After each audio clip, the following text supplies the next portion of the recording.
In the old files of the Tennessee State Library sits a worn leather book. Its pages hold over 200 witness statements. All tell the same impossible story. The book belonged to Richard Williams Bell. He wrote down every detail of the terror that hit his family between 1817 and 1821. What makes this case special is not just the ghost claims, it's the huge number of trusted witnesses who swore they saw it all happen. The thing that hurt the Bell family spoke in many voices. It knew scripture by heart. It told secrets that no living person could know. Worst of all, it seemed to know each family member's deepest fears. By the time it ended, one man was dead.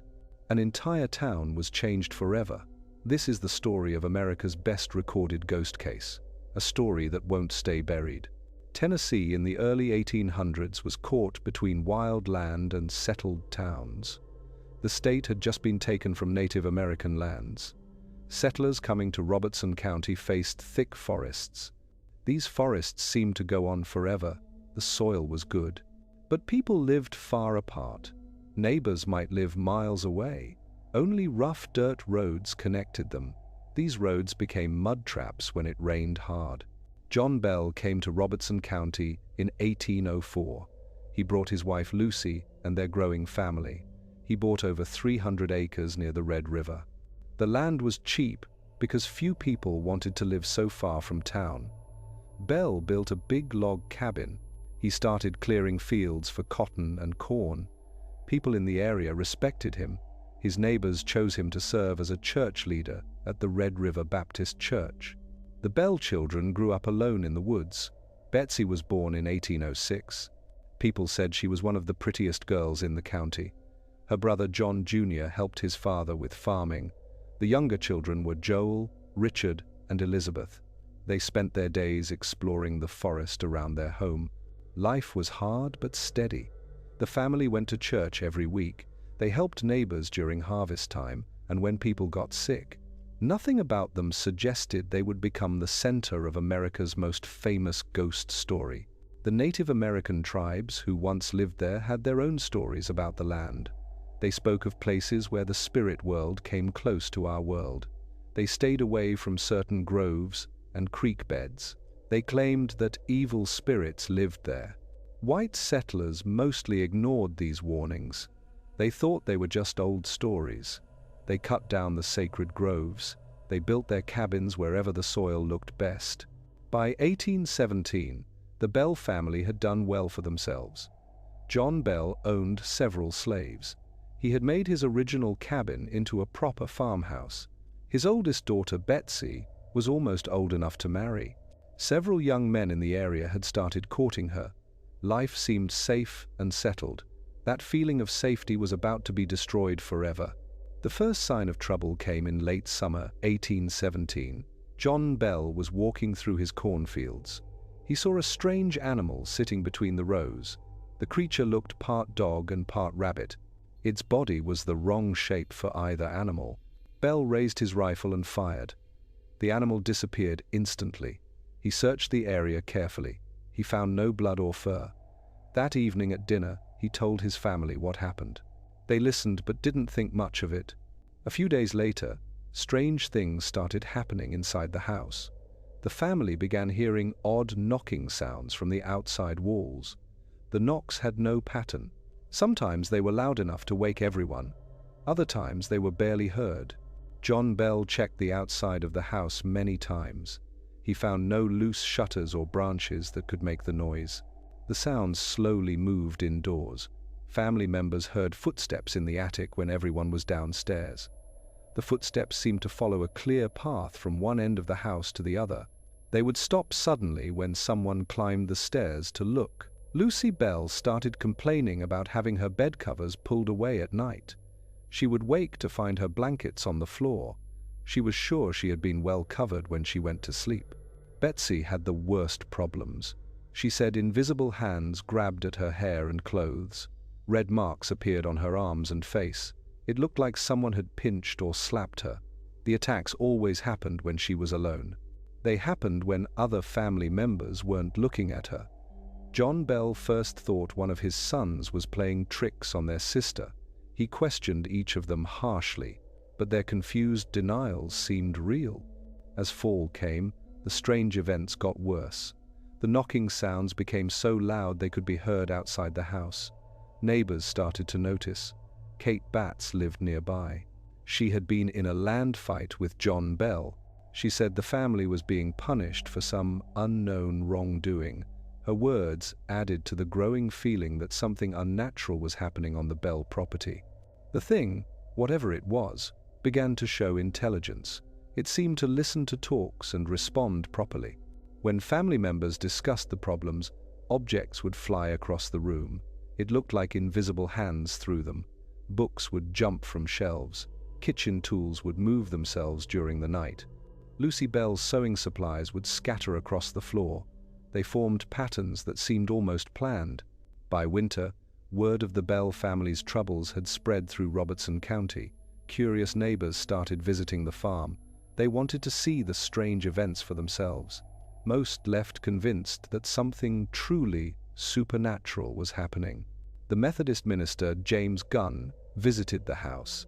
He tried to perform a ritual to drive out evil spirits. During his prayers, an invisible force threw him from his chair. It dragged him across the floor. He left right away and refused to come back. The thing began to speak sometime during the winter months. The voice seemed to come from empty air. It spoke in different tones and accents. Sometimes it sounded like a young woman, other times like an old man. When people asked who it was, it gave different answers. Sometimes it claimed to be a Native American spirit angry about white settlers. Other times it said it was the ghost of someone buried on the property. Most often it claimed to be a witch who had been wronged by the Bell family. Dr. Mize was the local doctor. He visited the house to look at Betsy's injuries. He was a practical man who first suspected hysteria or lies. But during his exam, an invisible force hit him across the face. The blow was hard enough to knock him backward. He saw objects moving through the air with no clear cause. When he tried to write down what he saw, his writing materials were grabbed from his hands. They were thrown into the fireplace. The voice began to tell private details about the Bell family and their neighbors. It would repeat private talks that happened when no one else was around. It knew about money problems the family had kept secret. Most disturbing of all, it seemed to know thoughts and plans that had never been spoken out loud. This knowledge convinced even the most doubtful visitors that they were seeing something beyond natural explanation. As spring came, the attacks on Betsy became more frequent and violent. She would be found with her hair tangled as if by invisible hands. Scratches and bruises would appear on her body overnight. The voice would whisper threats and curse words that would have been shocking from any human source. Her parents became more and more desperate to protect their daughter from whatever was hurting her. The Bell family asked ministers from several different churches for help. Baptist, Methodist, and Presbyterian preachers all tried to help. Some claimed success in reducing the strange events for a while. Others ran from the house after being attacked themselves. The voice seemed to enjoy tormenting religious men most of all. It would interrupt their prayers with evil language. It would sometimes quote scripture in a mocking tone. Andrew Jackson later became the 7th President of the United States. Local stories say he visited the Bell farm. Jackson was a friend of the family. He was not easily scared. According to legend, his party's wagon got mysteriously stuck on the road to the Bell property. The wheels would not turn despite multiple horses trying to pull it. Only after the voice spoke from the air, welcoming Jackson to the area, did the wagon start moving normally again. During Jackson's supposed visit, one member of his group claimed to be a witch tamer. He said he could end the haunting. The voice immediately challenged this claim. The man was reportedly attacked by invisible forces. He ran from the house in terror. Jackson and his remaining men left the next morning. Jackson supposedly told his men he would rather fight the British again than spend another night in the Bell house. The strange events reached their peak during the summer of 1820. The voice would speak for hours at a time. It would debate religion and politics with visitors. It showed knowledge of events happening hundreds of miles away. It would correctly predict weather patterns and crop yields. Some visitors began to treat it almost like an oracle. They would ask for advice on personal matters. The voice seemed to enjoy this attention. It would give answers that later proved surprisingly correct. However, its treatment of John Bell stayed consistently hostile. The voice claimed it had come specifically to torment him. It said it would not rest until he was dead. It would curse him during meals, making him choke on his food. It would hit him with invisible blows that left visible bruises. His health began to get worse rapidly under the constant stress and physical attacks. Lucy Bell tried various folk remedies to protect her family. She hung iron horseshoes over doorways. She scattered salt around the house. She burned sage and cedar branches, hoping the smoke would drive away evil spirits. None of these methods worked for long. If anything, the thing seemed amused by her efforts. It would mock her attempts at protection. The voice began to focus more and more on John Bell's failing health. It would taunt him about his weakness. It would predict exactly how he would die. Family members noticed he was losing weight. He seemed constantly tired. His speech became slurred. He had trouble swallowing. Dr. Mize examined him many times, but could find no physical cause for his symptoms. In December of 1820, John Bell fell into a coma-like state. The family found a small bottle of dark liquid in his medicine cabinet. No one recognized it. When they asked the voice about it, it claimed to have given Bell a dose of the liquid while he slept. The voice bragged that the contents were strong enough to kill a man. To prove this claim, it suggested they test the liquid on the family cat. When a few drops were placed on the cat's tongue, the animal went into convulsions and died within minutes. John Bell died on the 20th of December, 1820. The voice expressed happiness at his death. It sang songs throughout the funeral preparations. It claimed its main mission had been accomplished. It said it would soon leave. However, it warned the family that it would return in 7 years to continue tormenting them. After John Bell's death, the strange events slowly decreased. The voice spoke less often and seemed to have less power to move objects or cause physical harm. Betsy's attacks became less severe, though they continued from time to time. The family began to hope their ordeal was finally ending. The thing kept its promise to return, though not exactly as predicted. In 1828, 7 years after John Bell's death, strange sounds returned to the Bell house. This time, the disturbances were brief and mild. The voice spoke to John Jr., now the head of the household. It claimed it would return again in 1935. It then left, leaving the family in peace at last. Betsy Bell eventually married and moved away from Robertson County. She refused to talk about the haunting for the rest of her life. Her brothers and sisters also avoided the subject, but they never denied that the events had happened. The Bell house stayed in the family for several generations, but most relatives chose to live somewhere else when they could. The story might have faded into local folklore if not for Richard Williams Bell's detailed journal. He wrote down hundreds of incidents. He included dates and witness names. His account was backed up by dozens of independent sources. Court records from that time show the Bell family's claims were taken seriously by local authorities. Church records show that multiple ministers were involved in trying to help the family. Modern investigators have suggested various theories to explain the Bell Witch events. Some suggest mass hysteria, influenced by extreme religious beliefs and social tensions. Others point to the possibility of fraud. But they struggle to explain how a farming family with little education could have created such a detailed deception for nearly 4 years. The involvement of so many credible witnesses makes simple fraud unlikely. Psychological explanations focus on Betsy Bell's teenage years. They point to the stress of growing up in an isolated, highly religious environment. Some researchers suggest she may have unconsciously created the events through psychic abilities triggered by emotional trauma.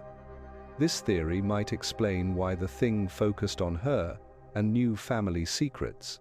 Environmental factors may have contributed to the events. The Bell property sits on limestone bedrock that creates natural caves and underground water systems. Some investigators believe geological conditions might have created the mysterious sounds and temperature changes reported by witnesses. However, this theory does not address the intelligent communication or the apparent physical attacks on family members. The property where the Bell House once stood remains privately owned. Current residents report occasional strange sounds and unexplained incidents. Paranormal investigators continue to visit the area. Most claim any remaining activity is minor compared to the original events. The nearby Bell Witch Cave attracts tourists who hope to experience supernatural events for themselves. In 1935, the year the thing had promised to return, several members of the extended Bell family reported minor disturbances in their homes. These incidents were brief and involved nothing more than unusual sounds and small objects moving unexpectedly. If the Bell Witch did return as promised, its power seemed greatly reduced from the terrifying thing that had tormented the family a century earlier. The Bell Witch case stands out in American ghost history. It has more written records than most other cases. It also has more trusted witnesses than most stories. Many ghost stories only have second-hand accounts and local legends. But this case has statements from doctors, ministers, and government officials. All these different sources tell the same basic story. This suggests something truly strange happened on the Bell property between 1817 and 1821. What that something was continues to puzzle researchers. The thing showed abilities that seem impossible according to our current understanding of physics and psychology.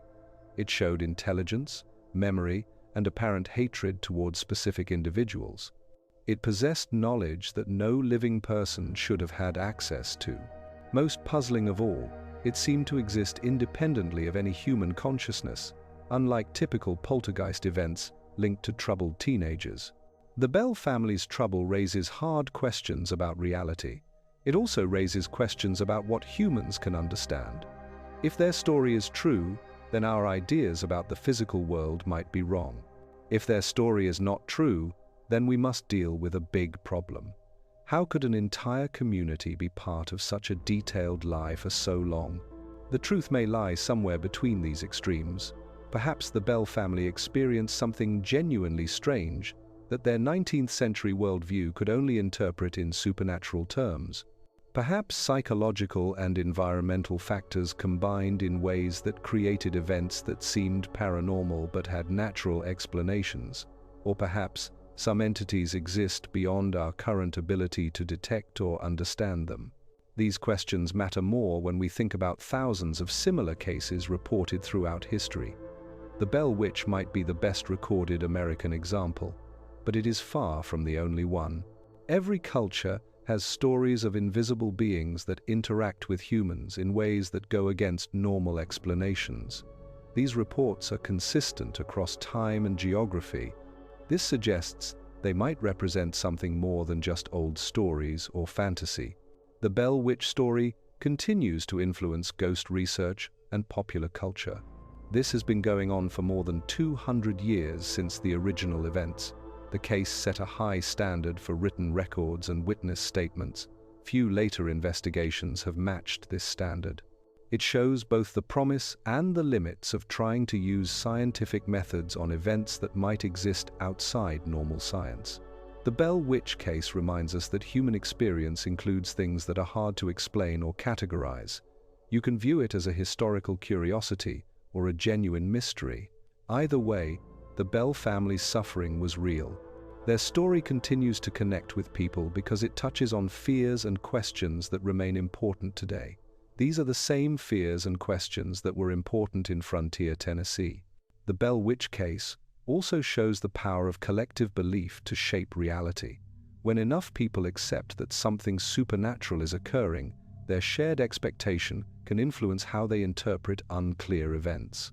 This does not necessarily mean the original events were imaginary, but it does suggest that community belief may have made the haunting stronger and longer than what might have occurred in isolation. The The social dynamics of early 1800s Tennessee played a crucial role in how the Bell Witch events unfolded. The frontier community was tightly knit by necessity. Everyone knew their neighbor's business. Reputation mattered more than wealth in determining social standing. When strange events began at the Bell farm, the entire community felt compelled to take sides. Some supported the family and validated their claims. Others whispered that the Bells had brought the trouble on themselves through some hidden sin or wrongdoing. Kate Batts emerged as one of the most vocal critics of the Bell family. Her ongoing land dispute with John Bell had created bad blood between them. She openly suggested that the haunting was divine punishment for Bell's dishonest business dealings. Her accusations carried weight because she was known as a devoutly religious woman who claimed to have prophetic gifts. Some neighbors began to wonder if she herself might be the witch tormenting the Bell family through supernatural means. The religious climate of the time also shaped how people interpreted the events. The Second Great Awakening was sweeping across America. It brought intense religious fervor to frontier communities. People believed that God and Satan were actively involved in human affairs. They expected to see signs and wonders as evidence of spiritual warfare. The Bell Witch seemed to fit perfectly into this worldview. It was either a demonic attack on a godly family or divine judgment on hidden sin. Different denominations offered competing explanations for the haunting. Baptist ministers emphasized the need for the family to examine their hearts for unconfessed sin. Methodist preachers focused on the power of prayer and fasting to drive out evil spirits. Presbyterian theologians debated whether such events were even possible in the modern age. These religious debates added another layer of complexity to an already confusing situation. The entity seemed to understand these religious divisions and exploited them skillfully.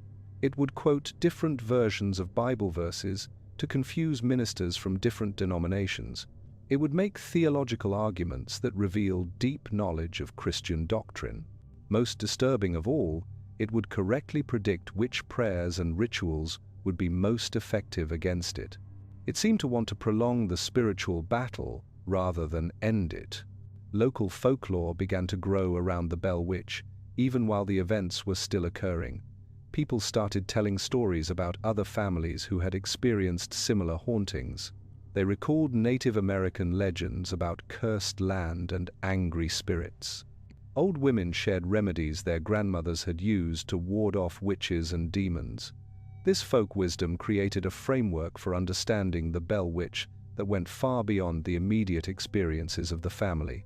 The economic impact of the haunting extended beyond the Bell family's personal losses. Neighbors began avoiding the area. This made it difficult for the Bells to get help during harvest time. Traveling merchants started taking longer routes to avoid passing near the property. Local property values declined as potential buyers worried about supernatural contamination spreading to other farms. The entire community paid a price for the strange events at the Bell farm. Children in the area were particularly affected by the haunting. Parents used the Bell Witch as a cautionary tale to keep their children close to home after dark. School attendance dropped as families worried about their children traveling alone on country roads. Some children reported having nightmares about invisible hands grabbing them or mysterious voices calling their names from empty woods. The psychological impact on the community's youth lasted long after the original events ended. The role of slavery in the Bell Witch story has often been overlooked by researchers. The Bell family owned several enslaved people who witnessed many of the supernatural events.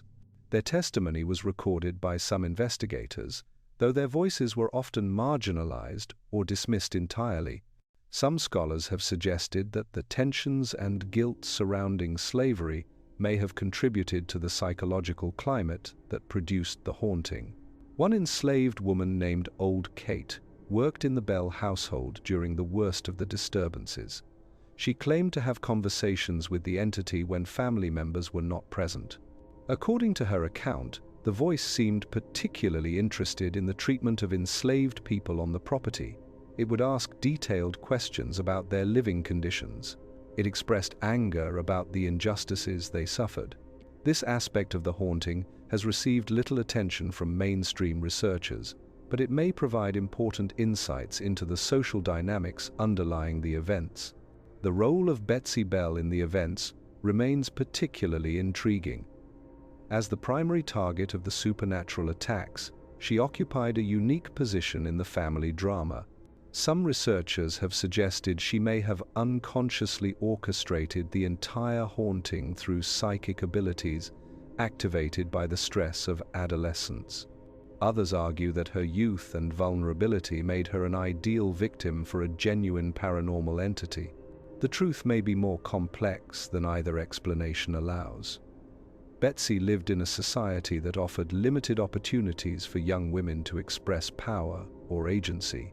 The supernatural attacks, however terrifying, made her the center of attention in ways that normal teenage rebellion could never have achieved. This dynamic may have prolonged the haunting even if it did not originally cause it. The entity's apparent intelligence and personality present another puzzle. Unlike typical poltergeist activity, which tends to be random and mindless, the Bell Witch demonstrated clear preferences, goals, and methods. It engaged in sophisticated conversations. It revealed detailed knowledge of distant events. It pursued a consistent campaign against John Bell over several years. This level of organization suggests either a genuinely independent intelligence or an unconscious human psyche of extraordinary complexity. The physical evidence of the haunting adds another layer to the mystery. Visible marks on Betsy's body, objects moving in full view of witnesses, and audible voices heard by multiple people simultaneously all point to events that extended beyond simple hallucination or suggestion. Even allowing for exaggeration and false memory, the consistency of physical evidence reported by different witnesses suggests something genuinely strange occurred. The timing of John Bell's death remains one of the most disturbing aspects of the case. The entity's prediction of his death, combined with the mysterious poison allegedly found in his medicine, raises questions about whether supernatural forces can actually cause physical harm. Medical knowledge in 1820 was limited.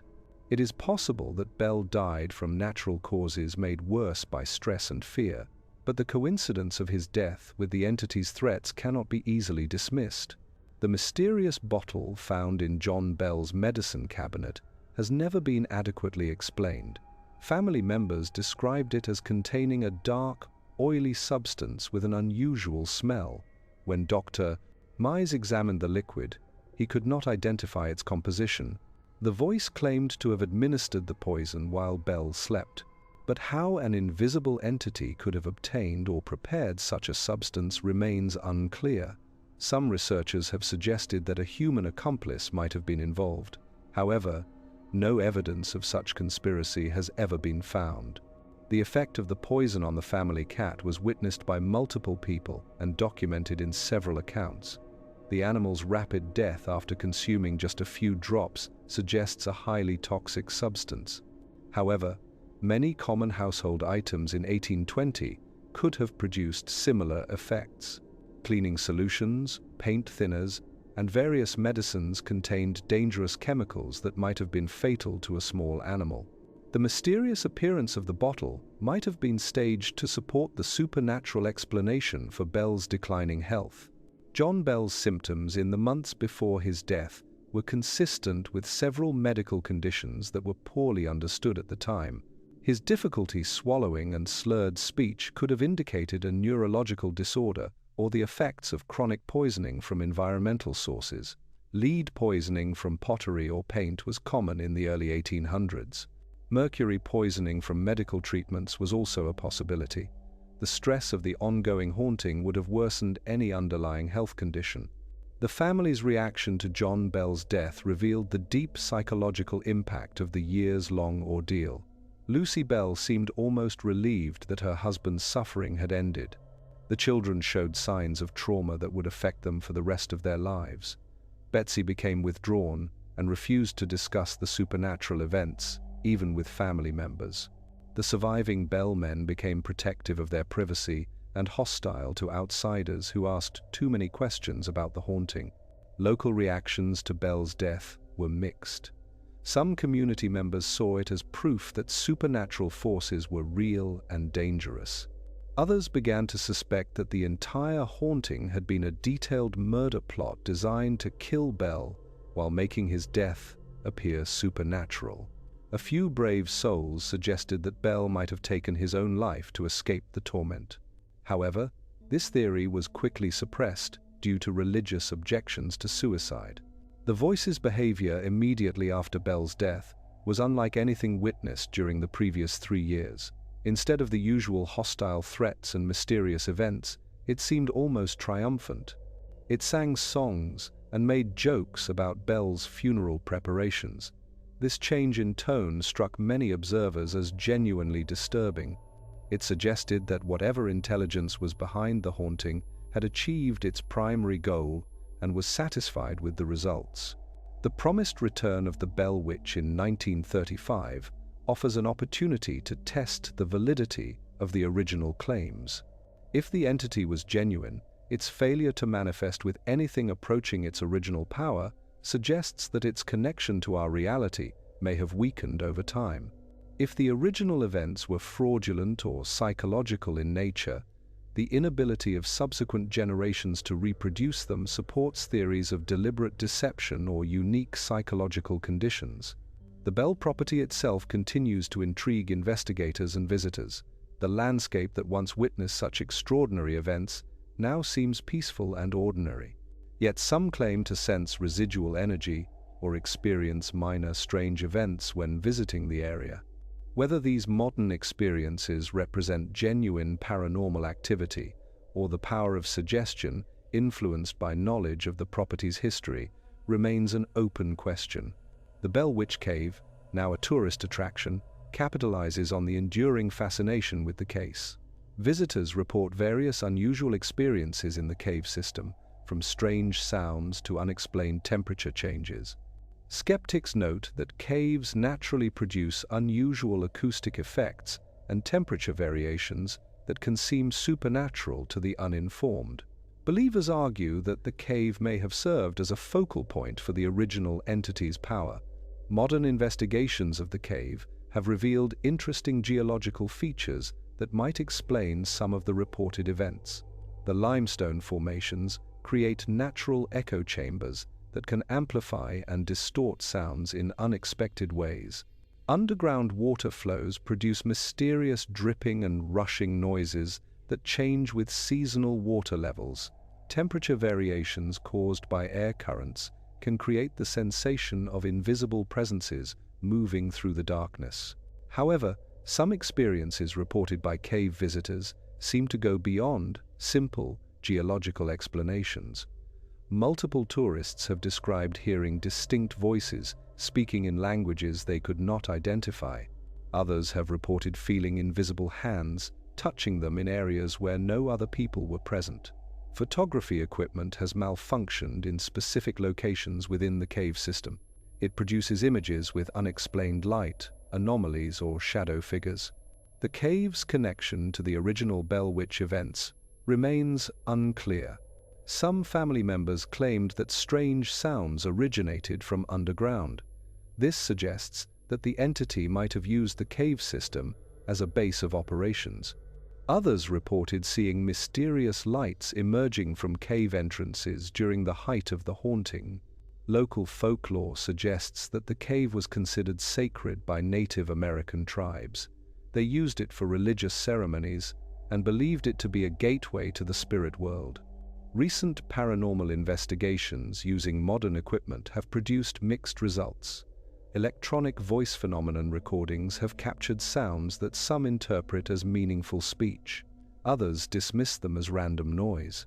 Electromagnetic field detectors have registered unusual fluctuations in certain areas of the cave. However, these could be caused by mineral deposits or underground water flows. Thermal imaging cameras have recorded temperature anomalies that move through the cave in patterns that seem too organized to be natural air currents. The commercialization of the Bell Witch Cave raises questions about the integrity of reported events. Tourist expectations and suggestion can influence perception. This makes visitors more likely to interpret normal cave features as supernatural. Tour guides who emphasize the spooky aspects of the location may unconsciously encourage guests to have paranormal experiences. The financial incentive to maintain the cave's reputation as a haunted site creates potential conflicts of interest for those who report or investigate unusual events. Despite these concerns, the cave continues to attract serious researchers who hope to find evidence that might shed light on the original Bell Witch case. Some investigators have attempted to recreate the conditions that might have existed during the 1817 to 1821 period. They use period-appropriate lighting and avoid modern contamination of the environment. These efforts have produced some intriguing results. They include recordings of sounds that seem to respond to direct questions in ways that random noise would not. The broader implications of the Bell Witch case extend beyond paranormal research into questions of historical methodology and epistemology. How do we evaluate claims that challenge our understanding of reality? What standards of evidence should we apply to reports of impossible events? How do we balance skepticism with openness to new possibilities? These questions remain relevant as we continue to encounter reports of strange events in the modern world. The Bell Witch case provides a historical benchmark for evaluating such claims. Its extensive documentation and multiple witnesses set a high standard for paranormal evidence. At the same time, its ultimate ambiguity reminds us that even the best evidence may not provide definitive answers. The cultural impact of the Bell Witch extends far beyond academic research. The story has inspired countless books, movies, and television shows that have shaped popular understanding of paranormal events. These fictional adaptations often emphasize the most sensational aspects of the case, while downplaying its historical context and documentary evidence. This popularization has both preserved the story for new generations and distorted its original meaning. The Bell family's ordeal speaks to universal human fears about the unknown and our lack of control over the forces that shape our lives. Their story resonates across cultural and temporal boundaries because it addresses fundamental questions about death, justice, and the nature of reality. These remain as relevant today as they were 2 centuries ago. The persistence of paranormal beliefs in modern society suggests that the Bell Witch case taps into something deeper than mere superstition. Whether that something represents genuine supernatural events, psychological archetypes, or social needs that rational explanations cannot fully address, remains a matter of ongoing debate. What cannot be disputed is the case's continued power to fascinate and disturb those who encounter it. But the Bell Witch case offers us more than just questions. It provides a rare glimpse into how ordinary people respond when confronted with the impossible. The Bell family did not seek fame or attention. They were private, religious people who found themselves thrust into circumstances beyond their comprehension. Their responses reveal both human resilience and human vulnerability in the face of the unknown. Richard Williams Bell's journal shows us a family trying to maintain normalcy while their world fell apart around them. They continued to farm their land, attend church, and fulfill social obligations even as invisible forces terrorized them nightly. This determination to carry on despite extraordinary circumstances speaks to a strength of character that transcends the supernatural elements of their story. The community's response is equally revealing. Rather than abandoning the Bell family or dismissing their claims as madness, neighbors and friends rallied to support them. Ministers risked their reputations to help. Doctors examined evidence that challenged their understanding of medicine. Government officials took testimony seriously despite its incredible nature. This collective response suggests that the events were too compelling to ignore, even when they defied rational explanation. The documentation itself tells us something important about the nature of truth and belief in early America. The Bell family lived in a society where the supernatural was not automatically dismissed as impossible. People believed in divine intervention, demonic possession, and spiritual warfare as real forces in daily life. This worldview made them more open to accepting paranormal explanations for unusual events. At the same time, it made them more vulnerable to fear and superstition. Modern readers may find it difficult to understand how an entire community could believe such an incredible story, but we must remember that these were intelligent, practical people, dealing with events that seemed to have no natural explanation. They applied the best knowledge and reasoning available to them at the time. The fact that their conclusions seem primitive to us does not diminish the reality of their experiences. The Warren Journal in the Tennessee State Library remains available to researchers who want to examine Richard Williams Bell's original account. Its pages contain not just a record of extraordinary events, but a window into a family's struggle to understand forces beyond their control. The careful handwriting and detailed observations suggest a man desperate to make sense of an impossible situation. That desperation echoes across the centuries.